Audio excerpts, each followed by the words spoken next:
The first New York mayor I remember growing up was John Lindsay, who hailed from what was called Manhattan's Silk Stocking District. He was also a Republican, as, of course, was Rudy Giuliani. And Mike Bloomberg was a Republican when he succeeded Rudy. Richard Riordan was a Republican mayor of Los Angeles. George Voinovich was a Republican mayor of Indianapolis. Pete Wilson and Roger Hedgecock were Republican mayors of San Diego. Jim McCann was a Republican mayor of Houston. Nowadays, not so much, with some exceptions, such as Miami. The Democratic Party pretty much has a lock on big league city halls, and even some of the Republicans including Bloomberg and Lindsay later became Democrats. This phenomenon, driven in part by demographics, is now front and center as President Trump and Joe Biden trade incendiary charges over who is to blame for a continuing wave of urban riots.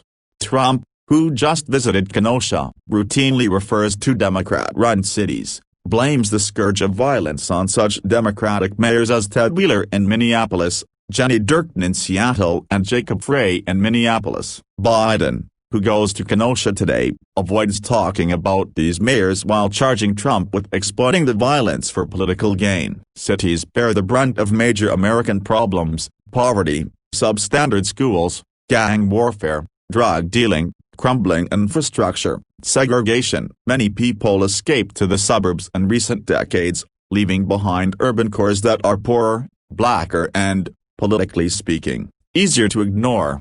That's especially true because so many cities automatically vote Democratic in presidential elections, leading Republicans mainly to focus on suburban and rural areas. The New York Times has an intriguing take, saying Republicans have largely given up on the cities, and from the Trump vantage point, rural and suburban problems in America today are national problems, but urban problems are Democratic problems. The article argues that Democratic mayors don't get credit for a quarter-century decline in the crime rate, before a recent surge, while Republican county executives don't take heed for a surge in opiate deaths. Reality check. Bill de Blasio, Eric Garcetti, Lori Lightfoot and the rest are national figures who govern the largest populations, while suburban and small-town officials are far less known. The paper cites studies finding Democratic mayors tend to spend a bit more than their GOP counterparts, but there is not much difference in the outcome.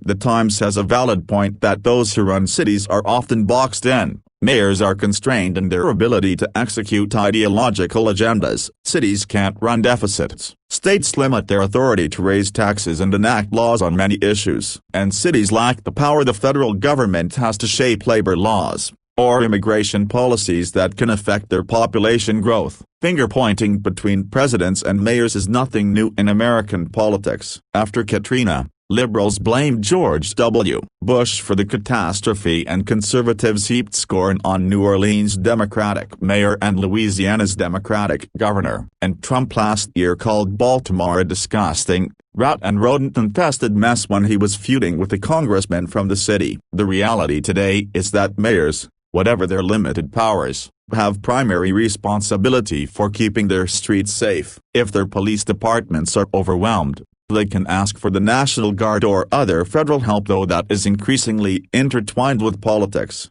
When New York and Washington were struck on September 11, no one said that was an issue for those cities. It was an attack on the United States. Urban problems are in fact American problems, and once the election is over, Republicans as well as Democrats have a responsibility to help those who live there.